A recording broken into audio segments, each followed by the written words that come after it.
Jadi dan bahkan kepala BKPM sendiri pernah bilang kalau investasi di Indonesia itu nggak berbanding lurus sama penyerapan tenaga kerja misalnya. Dengan situasi yang ada sekarang ini, apa yang perlu kita lakukan gitu ya? Di Indonesia sekarang saat oligarki lagi lucu-lucunya ya Bang ya, emang gemesin iya, gitu ya? gemesin. Iya, ini lagi emang bingung ya Bang ya. Jadi kita butuh RUU masyarakat adat ya Bang ya. Pasti. Iya. Nah, poin itu wajib malah. Iya, itu wajib. Itu lebih genting itu ya. yang harus mestinya menjadi kegentingan mendesak bagi pemerintah mendesak banget untuk mengesahkan RUU masyarakat menjadi undang-undang. Bener, harusnya itu dulu baru UU CK. Kan yang prosedur kan biasa tuh. Kemarin ada juga pernyataannya tuh di KSP tuh bilang bahwa ya kalau kalian tidak setuju ya ikuti prosedur. Kan lucu banget gitu ya. Saya mau bilang asem banget gitu. Kalian bikin undang-undang tidak sesuai dengan prosedur, tapi begitu kemudian keluar, kamu paksa minta rakyat untuk kemudian menyatakan ikut prosedur dong. Ini apa ya? Halo Sobat Nusantara, apa kabar semua? Semoga semua dalam keadaan baik ya. Ini penting untuk saya tanyakan karena kita tahu di 30 Desember 2022 pemerintah saat kita sedang menunggu pergantian tahun berlibur, kemudian pemerintah mengeluarkan peraturan pemerintah nomor 2 tahun 2022 tentang Cipta Kerja sebagai pengganti dari Undang-Undang nomor 11 tahun 2020 tentang Cipta Kerja. Nah, Sobat Nusantara, hari ini saya Arman, nama lengkap saya Muhammad Arman dari Aman, akan bermusyawarah secara adat atau ngobrol-ngobrol secara adat dengan sahabat saya, sobat lama saya. Nama lengkapnya Nadia Demavina, saya panggil Dema aja ya. Iya.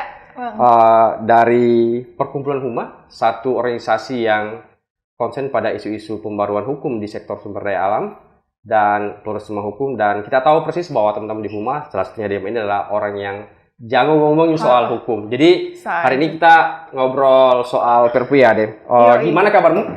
Alhamdulillah baik, walaupun agak ini ya Om ya, agak kaget ya gara-gara Perpu ini diterbitkan ya. Jadi tahun baru yang sungguh mencengangkan gitu. Oke, mantap sudah kalau begitu ya. Bang Arman gimana kabarnya ini? Saya sehat, meskipun kalau lihat Perpu itu kan jumlah lamanya 1117. Beda-beda dikit dengan Undang-Undang Cipta Kerja yang halamannya kalau nggak salah 1108 halaman. Jadi bacanya itu ya seperti baca buku bantal gitu ya. Oke Dem, aku panggil Dem nggak apa-apa ya. Menurut kamu lahirnya Perpu nomor 2 tahun 2022 tentang Cipta Kerja itu dari sisi politik dan hukum gitu ya? Kan alasan pemerintah dia mengeluarkan Perpu ini kan karena ada kegentingan gitu ya. Nah, apakah kegentingan yang dimaksud pemerintah itu kalau kita lihat dari situ sekarang itu sudah mencukupi gitu ya, baik dari sisi aspek hukum maupun dari sisi politik, atau kira-kira apa yang melatar belakangi menurut pemerintah mengatakan bahwa ini ada hal yang genting sehingga perlu diterbitkan Perpu ini? Ini kalau kita bisa lihat keadaan penerbitan Perpu ini ya Bang ya, mungkin bisa dilihat dari segi politik sama hukum seperti tadi Bang Arman bilang. Dari segi politik, kayak kita masyarakat Indonesia udah pada pinter semua ya, kayaknya kita bisa merasakan gitu latar belakang yang mendasari penerbitan Perpu ini ya karena pemerintah ingin mengakali putusan MK yang terbit waktu itu yang menyatakan si Undang-Undang Cipta Kerja ini inkonstitusional bersyarat ya Bang. Kalau nggak salah putusannya itu nomor 91 tahun 2020. Tahun 2020 benar. Di dalam putusan ini MK menyatakan kalau Undang-Undang Cipta Kerja itu kan inkonstitusional bersyarat karena pembuatannya sangat tidak partisipatif ya Bang dan mengangkangi banyak prosedur pembuatan peraturan perundang-undangan. Dan selama 2 tahun ini seharusnya pemerintah mengkoreksi si Undang-Undang Cipta Kerja ini supaya lebih partisipatif lah pembentukannya. Tapi untuk mengakali yang 2 tahun ini, 2 tahun syarat mengoreksi si Undang-Undang Cipta Kerja ini justru pemerintah saking takutnya si Undang-Undang Cipta Kerja ini dinyatakan inkonstitusional malah menerbitkan Perpu baru yang substansinya sama-sama persis ya Bang sama si Undang-Undang Cipta Kerja sebelumnya. Itu dari segi politik. Nah, jadi demo mau bilang bahwa pemerintah mengeluarkan Perpu ini adalah akal-akalan yang mendesak menurut pemerintah. Kalau aku kira sih banyak opini publik yang mengarah ke situ ya, Bang. Ya, kalau menurut Bang Arman gimana? Menurut saya Perpu ini kalau benar bahwa Perpu itu kan dia hak subjektif presiden ya untuk mengeluarkan Perpu. Tapi kalau melihat dari sisi kegentingan sebagaimana disebutkan oleh pemerintah, itu kan bilang bahwa ada beberapa hal ya kalau kita misalnya lihat di pertimbangan di dalam Perpu itu. Misalnya ini untuk mengatasi krisis iklim gitu ya. Ini untuk mengatasi krisis pangan. Ada resesi ekonomi secara global yang akan terjadi begitu ya. Kemudian betul tadi ini katanya dalam konsideran ini disebutkan untuk melaksanakan mandat dari putusan MK 91 gitu ya tahun 2020 tentang inkonstitusional bersyarat itu dari Undang-Undang Cipta Kerja. Nah, dari semua prasyarat yang disebutkan itu, menurut kami di Gerakan Masyarakat Adat itu bahwa kegentingan ini seperti di akal-akali ya. Jadi kemendesakannya itu tidak ketemu. Misalnya contoh gitu ya, kalau misalnya ngomongin soal resesi global misalnya, ngapain IKN dipaksain? Itu kan buang-buang uang. Buang-buang anggaran. Itu akan mengganggu justru perekonomian nasional kita karena ada banyak begitu uang yang akan digunakan untuk bangun IKN. Atau misalnya yang kedua contohnya untuk perubahan iklim misalnya. Lah, logika dari Undang-Undang CK sebagaimana diatur ulang dalam Perpu ini kan itu kan metamorfosa dari Undang-Undang CK sebenarnya Perpu ini ya. Itu logikanya adalah bangun investasi itu akan merusak hutan gitu ya. Dan menurut saya akhirnya tidak ketemu tuh. Atau misalnya kalau kita bicara soal bagaimana membangun sulatan pangan misalnya. Krisis pangan misalnya. Tapi kemudian wilayah-wilayah adat misalnya atau yang selama ini menjadi ruang hidup dan penghidupan masyarakat itu kemudian dikonversi menjadi perkebunan monokultur. Itu menurut saya jawaban yang tidak tepat kalau misalnya itu dilakukan. Jadi yang saya mau bilang bahwa ya Perpu ini gitu ya sama sekali tidak menjawab dari sisi politik gitu ya maupun dari sisi hukum terutama tentang kegentingan itu. Ya meskipun secara subjektif kali saya bilang bahwa Perpu itu adalah kewenangan dari presiden. Iya. Mungkin mau nambahin juga Bang dari sisi hukum ya penafsiran kegentingan yang memaksa ini kan udah ada di beberapa putusan MK ya. Iya, betul sekali. Dan kita bisa mungkin berkaca dari putusan MK nomor 1 dan 2 tahun 2014. Itu yang membatalkan undang-undang yang mengesahkan Perpu soal MK waktu itu. Jadi waktu itu latar belakangnya itu Pak Akil Mokhtar habis ditangkap karena korupsi. Itu terus Presiden mengeluarkan Perpu cara memilih ketua MK yang baru segala macam. Setelah itu MK membatalkan Perpu tersebut dengan alasan karena tidak butuh akibat hukum yang sontak segera. Artinya apa? Sebenarnya ketua MK itu bisa dipilih dengan jalur yang normal-normal aja, dengan jalur yang nggak usah pakai Perpu, jalur yang ditetapkan dengan undang-undang yang prosedurnya normal gitu. Jadi menurut MK berdasarkan putusan itu Perpu baru dibutuhkan ketika kita benar-benar butuh tindakan hukum yang sontak segera. Abis Perpu itu ditetapkan harus ada tindakan yang benar-benar emergensi. Nah, kita lihat berkaca sekarang di Undang Cipta Kerja gitu ya. Kalau resesi, perizinan segala macam, bank tanah gitu ya misalnya. Kan nggak langsung abis Perpu ini langsung ada tindakan hukum presiden yang benar-benar emergensi gitu Bang. Nah, kalau berkaca dari putusan MK itu sebenarnya Undang-Undang Cipta Kerja ini harusnya dibatalkan ya sama MK. Iya. Menurut Bang Arman gimana? Iya, justru itu. Karena kan sebenarnya putusan MK 91 itu kan sebenarnya ada dua hal mendasar ya. Pertama dari sisi formil gitu, itu kan dianggap oleh MK itu bermasalah. Bermasalah karena dia tidak meaningful participation tadi itu. Jadi apa yang disebut dengan partisipasi bermakna itu kan MK dalam putusan itu sudah memberikan kategorisasi hak untuk bertanya, hak untuk mendapatkan jawaban kenapa pertanyaan tidak diakomodir gitu ya, dan seterusnya. Nah, yang kedua itu secara substansi. Jadi di dalam putusan MK yang diajukan oleh Perkumpulan Dokter Hewan Indonesia itu kan clear tuh kenapa kemudian permohonannya ditolak.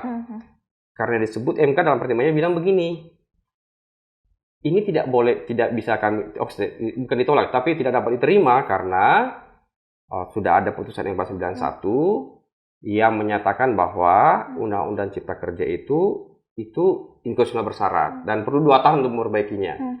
Yang kedua adalah secara substansi itu tidak tertutup kemungkinan gitu ya, itu akan ada perubahan substansi dari Perpu dari Undang-Undang Cipta Kerja. Nah, celakanya adalah Perpu ini kan itu seperti mereplikasi ya dari Undang-Undang Cipta Kerja. Jadi kalau kita baca misalnya dari sisi halaman memang ada penambahan ya dari sisi halaman. Kenapa bertambah? Bisa jadi karena pertimbangannya lebih banyak gitu ya. Nah, misalnya contoh gitu ya, saya mau mencontohkan misalnya kalau yang berkaitan dengan masyarakat adat. Menurut kami politik hukum ini kan Perpu ini, Undang-Undang CK dan juga Perpu ini kan itu sangat diskriminatif bagi masyarakat adat. Kenapa? Karena kalau kita lihat misalnya tujuannya adalah itu kan untuk memberikan kemudahan bagi investasi dengan cara memangkas perizinan gitu ya. Jadi ini seperti karpet merah untuk korporasi. Bandingkan misalnya dengan pengakuan hak masyarakat adat gitu ya, berlapis gitu ya. Perlu ada syarat politik, gitu ya, ada syarat sosiologisnya, kemudian ada syarat hukumnya atau misalnya dengan perda gitu ya, itu baru bisa diakui. Nah ini kan sangat diskriminatif. Jadi mestinya kalau kita bicara soal kegentingan gitu ya, mestinya yang didahulukan adalah justru masyarakat itu menghadapi kegentingan loh. Ini apa? Mereka tidak memiliki akses dan juga hak yang mereka telah miliki di dalam konstitusi itu, sudah diakui dalam konstitusi. Mereka susah tuh untuk kemudian menikmati hak tersebut. Mestinya kegentingan itu mesti dibaca demikian. Ini logikanya malah dibalik-balik begitu ya. Atau misalnya kalau kita baca dalam Perpu ini, misalnya di klaster P3H gitu ya, nah, P3H. Ada syarat tuh yang kemudian jadi berlapis gitu ya. Kan ada putusan MK 95 gitu ya yang menyatakan bahwa masyarakat adat lokal itu boleh melakukan aktivitas di dalam kawasan hutan sepanjang berdasarkan kearifan lokal dan tidak untuk kepentingan komersil gitu ya. Tetapi di dalam penjelasan Undang-Undang P3H sebagaimana diatur dalam Perpu gitu ya, Perpu Cipta Kerja ini, jadi selain masyarakat adat harus mendapatkan syarat legal, harus diakui dengan peraturan perundangan, juga ada klausul tambahannya. Tidak boleh bertentangan dengan kepentingan nasional. Nah, artinya apa? Kita kan tahu persis bahwa salah satu mandat dan clear disebutkan dalam Perpu ini adalah bahwa ini untuk mempermudah proyek-proyek strategis nasional. Dan proyek-proyek strategis nasional itu banyak merampas wilayah-wilayah adat. Kriminalisasi terjadi. Contoh misalnya pembangunan waduk di Lambo misalnya di NTT gitu ya. Kemudian proyek pembangunan IKN sekarang yang sedang lagi masih-masihnya tuh. Jadi ambisi pemerintah untuk membangun infrastruktur itu dengan mengabaikan hak asasi gitu ya, hak masyarakat adat, menurut saya itu sebuah anomali besar gitu ya. Kalau kita bicara soal satu entitas bangsa yang memiliki entitas yang beragam, yang dibangun dari entitas masyarakat adat misalnya, tapi mereka tidak pernah dihargai keberadaannya. Nah, Dem, aku mau nanya misalnya dari sisi humas sendiri, melihat dari sisi pemeruan hukum ya dan juga khususnya di sektor sumber daya alam, kira-kira isu-isu yang kritis yang berkaitan dengan hak masyarakat adat gitu ya, apa saja dan kira-kira di klaster mana saja yang kita bisa baca itu berpotensi atau bahkan kan Perpu itu kan gini, begitu Perpu ditetapkan ini kan sudah boleh nih pemerintah mengeluarkan kebijakan kan, mengeluarkan kebijakan itu apa saja kira-kira klaster yang menurut bacaan Dema sendiri? Oke. Sebenarnya hampir sama tadi. Kalau aku simpulin tadi Bang Arman kan sebenarnya poinnya adalah ini diskriminatif ya Bang. Terus genting untuk masyarakat adat, terus meningkatkan konflik dan kriminalisasi terhadap masyarakat adat. Sebenarnya intinya hampir sama yang dibaca oleh Huma. Perpu Cipta Kerja sama Undang-Undang Cipta Kerja ini semangat dan substansinya sama-sama aja. Yang intinya adalah monopoli sumber daya alam oleh negara untuk kepentingan investasi dan pembangunan. Dan ini akan berakibat pada konflik sumber daya alam dan kerusakan lingkungan hidup. dari bacaan Huma dari 2 tahun yang lalu ya, karena Huma sama Aman kan benar-benar mengawal secara intens ya, dari Undang-Undang Cipta Kerja ini dari awal. Mungkin ada 3 poin yang mau di-highlight di sini. Yang pertama adalah si Undang-Undang Cipta Kerja ini melanggengkan sektoralisme dan berlapisnya pengakuan masyarakat adat, Bang. Kita lihat di sini tuh frasa-frasa soal masyarakat adat, wilayah adat, tanah ulayat itu masih sama di Perpu Cipta Kerja ini masih beragam. Jadi per sektor ini beda-beda. Ada yang ngomong masyarakat adat, ada yang ngomong masyarakat hukum adat. Itu masih ada tanah ulayat, iya, ada tanah hukum adat gitu ya. Iya, jadi banyak banget gitu. Iya, banyak banget. Kalau nggak salah di catatan Huma mungkin ada 17 frasa yang berbeda. Dan ini sektoralnya itu masalah pengakuannya beda-beda per sektor, per undang-undang sektoral itu di hak-haknya beda, di wewenangnya beda. Jadi tidak diselesaikan melalui omnibus yang katanya menyederhanakan peraturan ya Bang ya. Imbasnya apa? Hak-hak masyarakat adat di Perpu Cipta Kerja sama, masih susah didapat oleh masyarakat adat, pengakuan masyarakat adat. Jadi kita butuh RUU masyarakat adat ya Bang ya. Pasti. Iya. Nah, poin itu wajib malah. Iya, itu wajib, itu lebih genting itu ya. Yang harus mestinya menjadi kegentingan mendesak bagi pemerintah untuk mengesahkan RUU masyarakat menjadi undang-undang. Bener, harusnya itu dulu baru UU CK gitu. Buktinya itu masih dilanggengkan di sini.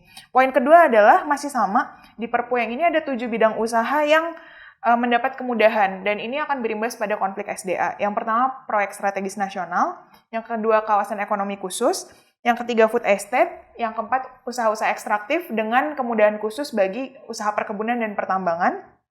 Yang kelima pariwisata, sama yang keenam adalah pengelolaan limbah B3. Ini kemudahan-kemudahannya bersama ya. Pertama di pengadaan tanahnya lebih mudah, di perizinannya, di tata ruangnya. Tata ruangnya ini mau di APL kah, di kehutanan ada kemudahan. Kemudian di pengadaan tanah sama di kemudahan izin dan penghilangan beberapa sanksi, Bang. Baik pidana maupun administratif. Di 6 bidang usaha inilah. Ya dampaknya apa ya? Dampaknya kayak yang Bang Arman tadi bilang, udah masyarakat adat nggak ada alas haknya, makin gampang dong dia berkonflik dengan usaha-usaha ini. Itu sih Bang. Nah, aku mau nanya nih, menurut Bang Arman, sebenarnya dampaknya apa lagi sih ke masyarakat adat? Dan tadi kan Bang Arman menyinggung tuh, sebenarnya lebih genting tuh keadaan masyarakat saat ini, masyarakat adat saat ini. Sebenarnya kegentingannya apa aja sih Bang yang sebenarnya harus diselesaikan pemerintah gitu? Iya, kalau terkait masyarakat adat itu ya, kan tadi Dema sudah bilang bahwa kita betul ada banyak undang-undang yang mengatur tentang masyarakat adat. Tapi tadi disebutkan bahwa setiap undang-undang itu punya cara pandang yang berbeda tentang subjek haknya, kemudian objek hak ini juga berbeda-beda ya. Nah, kemudian diikuti dengan ego sektoral. Jadi institusi-institusi negara yang seharusnya bekerja untuk melaksanakan kewajiban negara begitu, mengakui, melindungi dan memenuhi hak masyarakat itu juga sektoral gitu ya. Misalnya ada 2 institusi yang sampai hari ini kan tidak pernah bertemu tuh dalam praktiknya. Bagaimana LHK dan Kementerian ATR BPN gitu ya. Nah, misalnya kalau dalam kawasan hutan itu ya nggak boleh masuk ATR BPN tuh. Tapi kalau saya mau bilang bahwa kuasa LHK itu jauh melampaui dari ATR BPN. Kenapa? Karena misalnya penetapan kawasan hutan adat misalnya, APL kan bisa tuh, tapi jadi kawasan hutan kan, hutan adat. Nah, padahal mestinya kan ATR BPN itu diberikan kewenangan ya untuk menetapkan status hak atas tanah. Kan logikanya sederhana tuh untuk melihat tuh. Coba kalau kita mencontohkan hutan gitu ya, status tanah itu mengikuti status hutan kan. Di mana ada hutan adat, di mana ada tanah adat, disitulah tumbuh hutan adat. Tanah negara, tumbuhlah hutan negara. Tanah hak, tumbuhlah hutan hak kan. Nah, tapi kan ceritanya enggak begitu gitu ya. Itu yang kami pikir mengapa kemudian RUU masalah itu menjadi sangat penting, genting malah bahkan sangat mendesak. Sudah 12 tahun lebih, hampir 13 tahun hari ini gitu ya. Dan sampai sekarang itu belum ada tanda-tanda untuk disahkan.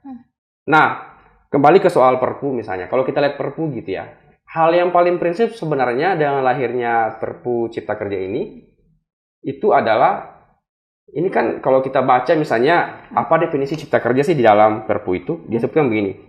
Cipta Kerja adalah upaya penciptaan kerja melalui usaha kemudahan perlindungan dan pemberdayaan koperasi dan usaha mikro dan seterusnya untuk peningkatan ekosistem investasi dan kemudahan berusaha dan investasi bagi pemerintah pusat untuk proyek nasional. Yang saya mau bilang begini, bahwa Perpu Cipta Kerja maupun Undang-Undang Cipta Kerja itu adalah kegagalan negara mengenali identitas warga negaranya. Ya. Kegagalan negara mengenali identitas warga negaranya. Misalnya begini, kan masyarakat adat itu punya pekerjaan tradisional, petani, nelayan tradisional, ya berburu meramu, berladang gitu. Itu tidak dianggap sebagai satu pekerjaan gitu ya. Padahal kita punya konvensi ILO 111 tuh yang bilang bahwa negara berkewajiban melindungi hak-hak masyarakat adat terkait dengan pekerjaan tradisionalnya. Jadi negara itu gagal mengenali identitas warga negaranya gitu ya. Jadi petani yang selama ini menyumbang di sektor pangan, kita makan berasnya, nelayan tradisional yang kemudian nangkap ikan, kita makan ikannya, itu dianggap bukan pekerjaan tuh. Semuanya harus dengan investasi gitu ya.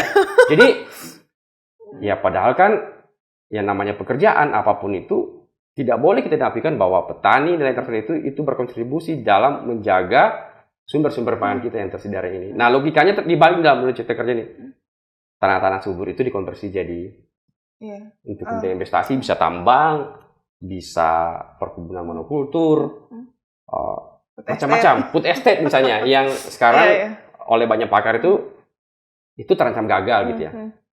Kemudian bahkan di dalam pesisir dan pulau kecil ada satu permen yang juga diamini dalam Perpu ini, bahwa satu kawasan konservasi yang sudah ada itu boleh dikonversi tuh, boleh dialihkan untuk kepentingan investasi. Katanya bisa diganti 10% di tempat lain. Yang saya mau bilang kan begini sederhana logikanya.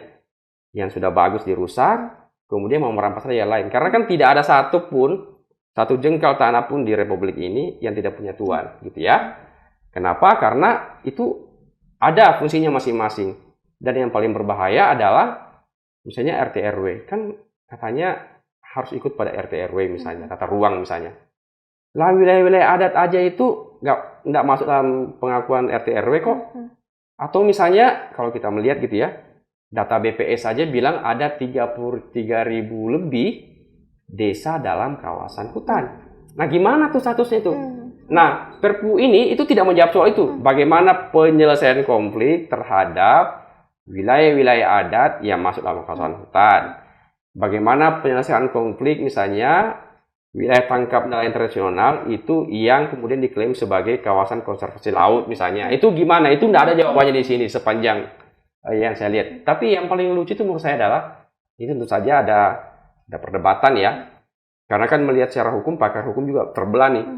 Ada yang bilang boleh, itu udah benar. Ada yang bilang tidak. Kalau Prof. Jimli dan siapa lagi terakhir mantan ketua MPR itu bilang ini kemendesakan ini buat-buat gitu ya.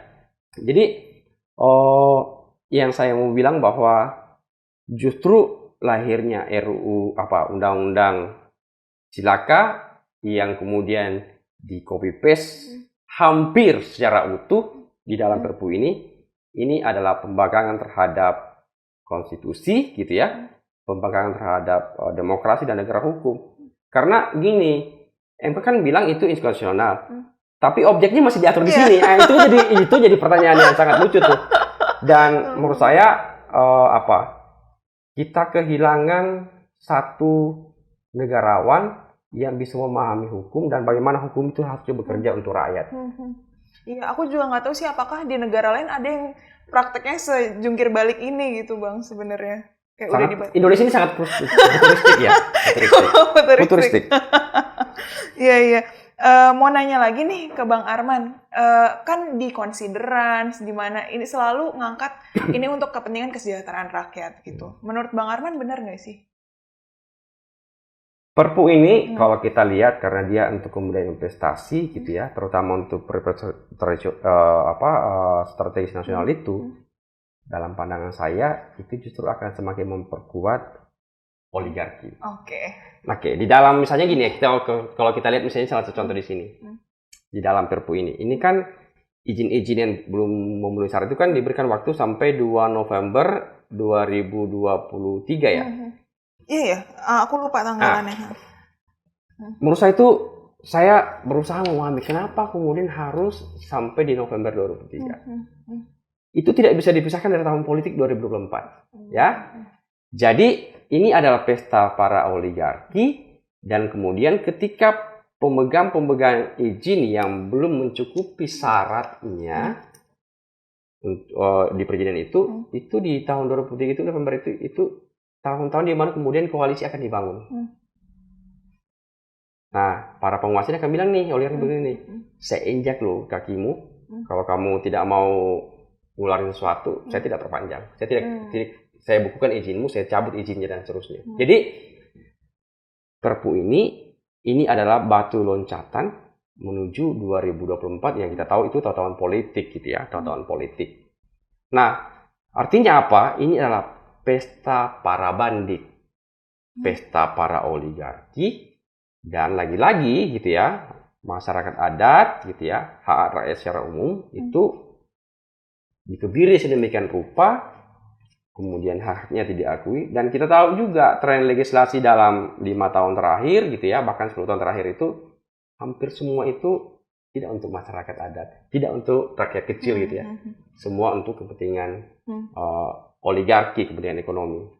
Revisi Undang-Undang Minerba, kemudian ada Undang-Undang Cilaka, kemudian ada Perpu yang sekarang tentang Cipta Kerja. Jadi saya mau bilang bahwa ini adalah cilaka 2 kali bagi masyarakat adat. Ya, benar. Dan memang dari awal juga sebenarnya semua penelitian tentang kondisi ekonomi Indonesia ya, bahkan dari awal reformasi udah bilang kalau masalah ekonomi di Indonesia itu kan masalah ketimpangan. Jadi kalau emang masalah ketimpangan, investasi itu kan bukan jawaban ya Bang sebenarnya. Iya, dan kita kan punya TAP MPR nomor 9 tahun 2001 ya, kan tentang pembaruan agraria dan pengelolaan sumber daya alam. Ini jauh banget dari semangat itu ya. Bener, di situ kan dibilang masalahnya ada 3 ya Bang, pemusatan kekayaan, pemerataan, sama satu lagi penumpukan aset. Nah, 3-tiganya justru makin dilanggengkan sama OJK ini gitu. Jadi dan bahkan kepala BKPM sendiri pernah bilang kalau investasi di Indonesia itu nggak berbanding lurus sama penyerapan tenaga kerja misalnya. Dan justru karena kemudahan PHK justru investasi naik, tenaga kerja nggak terserap juga gitu Bang. Jadi kayaknya kalau bilang untuk kepentingan rakyat yang mana gitu ya Bang ya. Saya kira itu patut dipertanyakan gitu ya, dan misalnya gini, masyarakat adat yang berdaulat atas tanah misalnya, tapi karena kepentingan PSN diambil, justru menghilangkan pekerjaannya. Dia akan jadi buruh. Benar. Bukan lagi sebagai petani sebagaimana petani seharusnya yang punya tanah, jadi buruh tani gitu ya. Atau misalnya yang berburu meramu selama ini itu kehilangan pekerjaan tuh. Yang nyadap madu itu menjadi hilang karena hutannya habis dan seterusnya. Nah, saya kira ada banyak sekali ya kalau kita mau kupas Perpu ini dengan halaman yang begitu tebal. Ada banyak sekali isu. Kalau kami bacanya sedikitnya sampai saat ini yang kami baca ya di Aman itu ada 20 klaster di dalam Perpu ini yang mengatur secara langsung dan tidak langsung dan berdampak pada masyarakat adat. Nah, masalahnya sama, jadi saya kira kita tidak punya pilihan lain ya untuk kemudian menyatakan bahwa Perpu ini tidak layak, baik secara hukum, mengabaikan hak rakyat, membangkangi konstitusi, dan juga saya kira adalah pembangkangan terhadap putusan MK ya. Jadi MK itu seperti nggak ada gunanya jadinya dengan keluarnya Perpu ini. Benar. Nah, kan gini deh Mak, saya kira 2 minggu terakhir kan masyarakat situ tuh berkonsolidasi tuh, dan terakhir kemarin sudah ada 400 lebih gitu ya yang membuat ultimatum, dan terakhir kemarin ultimatumnya bahwa pemerintah harus mencabut Perpu ini. Kemudian ada desakan supaya DPR tidak menerima. Kan kalau mau jadi undang-undang kan harus dibawa ke DPR nih. Ya meskipun naga-naganya ya DPR akan menerima ya. Tapi kita bilang bahwa DPR mesti menolak Perpu ini gitu ya. Dengan demikian dia bisa dibatalkan. Yang harus kita tegaskan adalah bahwa Undang-Undang Cipta Kerja dan Perpu ini harus dibatalkan. Tapi sebelum masuk ke soal itu, saya mau ada satu pertanyaan menurut Dema. Kan di dalam ketentuan penutup tuh disebutkan bahwa Perpu ini menggantikan Undang-Undang Cipta Kerja. Tetapi disebutkan juga bahwa PP yang lahir, peraturan pemerintah atau peraturan turunan yang lahir dari Undang-Undang Cipta Kerja itu masih tetap dinyatakan berlaku sepanjang tidak bertentangan dengan Perpu ini. Menurut pandangan Dema gimana sendiri dari sisi hukum gitu ya? Sebenarnya dari sisi hukum ini pasti ahli hukum debatable ya Bang soal itu ya. Kalau ahli-ahli hukum yang sering bareng masyarakat pasti bilang harusnya peraturan turunannya ini konstitusional juga ya Bang. Karena ya semangatnya sama-sama zolim gitu. Tapi banyak juga ahli hukum yang bilang memang ini praktek yang common di Indonesia ketika satu peraturan induk dibatalkan, peraturan turunannya masih berlaku gitu. Jadi secara hukum tuh debatable, makanya hukum itu kan nggak boleh lepas dari rasa keadilan masyarakat ya Bang. Ya itu sih. Jadi kata kuncinya, kita mau bilang mestinya juga semua dinyatakan tidak berlaku kan? Atau bahkan dicabut. Karena kan gini, objeknya kan sudah dinyatakan inkonstitusional oleh MK. Jadi CK itu sebenarnya nggak ada. Dan semua peraturan turunan dari Undang-Undang Cipta Kerja, termasuk yang diamini oleh Perpu Cilaka ini juga, itu kan objeknya sama. Benar. Objeknya sama, gitu ya. Jadi gimana ya? Kayak hukum kita itu berada di hukum rimba gitu. Atau mungkin jangan-jangan sekarang Indonesia ini negara kekuasaan, bukan negara hukum sebagaimana seharusnya. Dan soalnya peraturan turunannya juga nggak kalah bermasalahnya ya Bang. Oh pasti, karena kan MK bilang begini tuh, tidak boleh mengeluarkan peraturan kebijakan atau peraturan turunan yang berdampak strategis dan dan dampaknya meluas gitu kan. Nah semuanya itu kebijakan strategis, semuanya berdampak meluas. PP-nya udah kayak omnibus juga ya Bang ya? Iya, PP-nya kayak omnibus, jadi ya entahlah. Nah, menurut Dema, dengan situasi yang ada sekarang ini, apa yang perlu kita lakukan gitu ya? Kemarin ada ultimatum rakyat gitu, dan ada 400 lebih sekarang organisasi masyarakat sipil menyatakan menolak Perpu ini. Ada dua desakan utamanya. Pertama adalah cabut Perpu ini, kemudian DPR kemudian jangan menerima Perpu ini. Nah, selain itu ada juga upaya untuk melakukan satu perlawanan secara masif dari semua tempat daerah dan seterusnya ya. Apa yang mesti kita lakukan gitu ya, menurut Dema? Di Indonesia sekarang saat oligarki lagi lucu-lucunya ya Bang ya, emang gemesin gitu. Iya, ya. gemesin. Iya, ini lagi emang bingung ya Bang, kalau misalnya berkaca sama gerakan reformasi di korupsi misalnya, pas Undang-Undang KPK sama RKUHP itu kan masif banget, bahkan ngalahin 98 katanya kan. Bahkan betul. Banyak yang gugur juga, banyak korbannya gitu. Ternyata cuma ditunda 1 tahun tuh Bang, tapi habis itu tetap disahin habis itu kan. Jadi kayaknya gerakan massa nih kayak sekarang tuh jadi cuma bisa menunda gitu. Jadi paling pemerintah tuh mengabulkan hanya untuk meredakan tensi dulu aja. Tapi habis itu ya lanjut lagi pembahasannya, terus disahkan diam-diam biasanya. Sebenarnya ini lebih tuntutan ke DPR sama MK sih. DPR waktu kemarin UCK kan banyak gimmicknya tuh ya Bang ya. Ada yang walk out segala kan katanya. Sebenarnya Huma juga ngeluarin kertas kebijakan pas pemantauan proses UCK-nya, yang kita merasa memang banyak cacat formil di dalam pembahasannya gitu. Jadi banyak proses pembahasan yang nggak sinkron antara poin-poin pembahasan di saat mereka pembahasan tingkat 1 sama hasil yang disepakatin gitu. Betul sekali. Jadi nggak sinkron lah antara naskah akademik terus proses pembahasan lah, kok naskah akhirnya jadi gini. Gitu. Bahkan naskah akademik itu kadang kita baca undang-undangnya, terus di mana nyambungnya dengan naskah akademik? Gitu iya. Jadi kualitas kontrolnya itu di mana? Iya, gitu ya? Iya. Ini kalau skripsi ini pembimbingnya lagi kemana nggak tahu. Lagi error kayaknya, atau belum ngopi kali ya? Iya, banyak sibuk. Nah, itu Huma ada catatan itu juga. Nah, tapi kan saat UCK tuh banyak anggota DPR yang mungkin menolak secara individu katanya kan. Mereka bilang nggak dikabarin atau segala macam lah.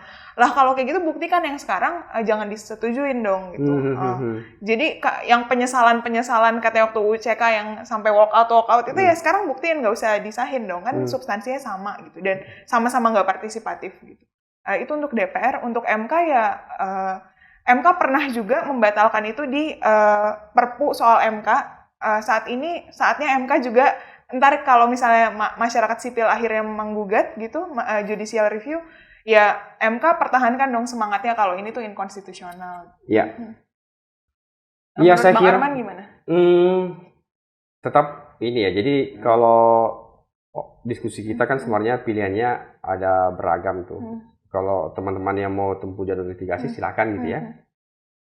Kan yang prosedur kan biasa tuh. Kemarin ada juga pernyataan itu di KSP tuh bilang bahwa ya kalau kalian tidak setuju ya ikuti prosedur.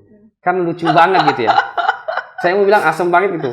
Kalian bikin undang-undang tidak sesuai dengan prosedur, tapi begitu kemudian keluar, kamu paksa minta rakyat untuk kemudian menyatakan ikut prosedur dong.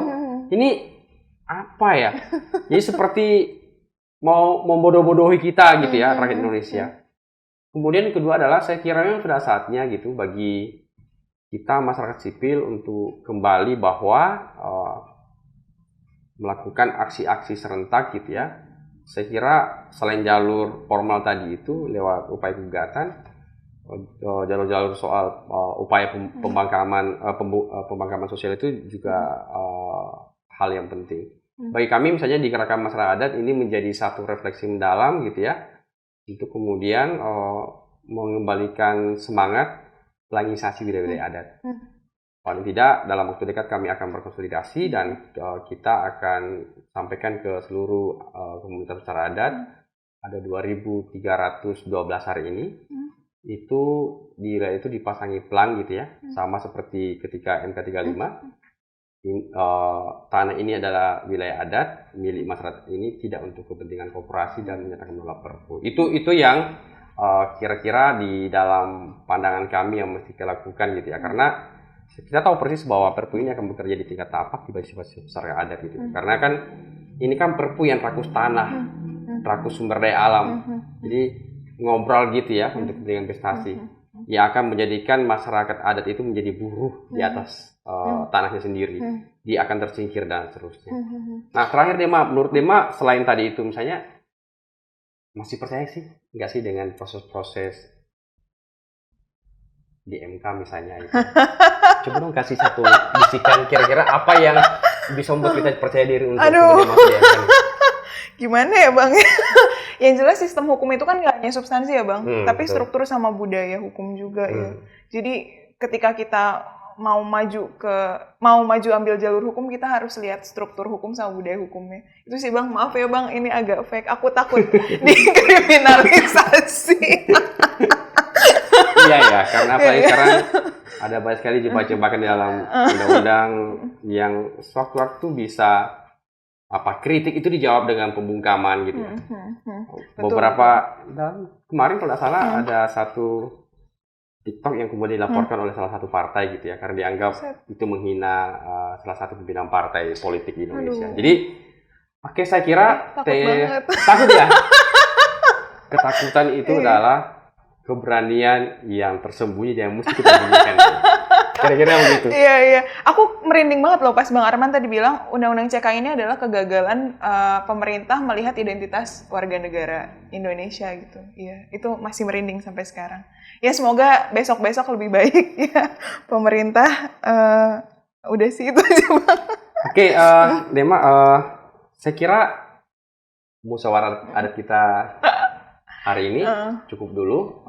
Terima kasih banyak, senang sekali bisa bermusyawarah secara adat, ngobrol-ngobrol secara adat, melihat Perpu ini dan untuk melihat bagaimana sungguhnya politik hukum dari Perpu ini dan apa kira-kira kemungkinan atau potensi dampak dari ini kita sudah tahu juga gitu ya. Dan terima kasih untuk Sobat Nusantara semua. Sampai berjumpa lagi di dalam podcast Musyawarah Adat dan tetap semangat, tetap lakukan perjuangan untuk masyarakat adat yang mandiri, berdaulat, dan bermartabat. Salam Nusantara. Masyarakat adat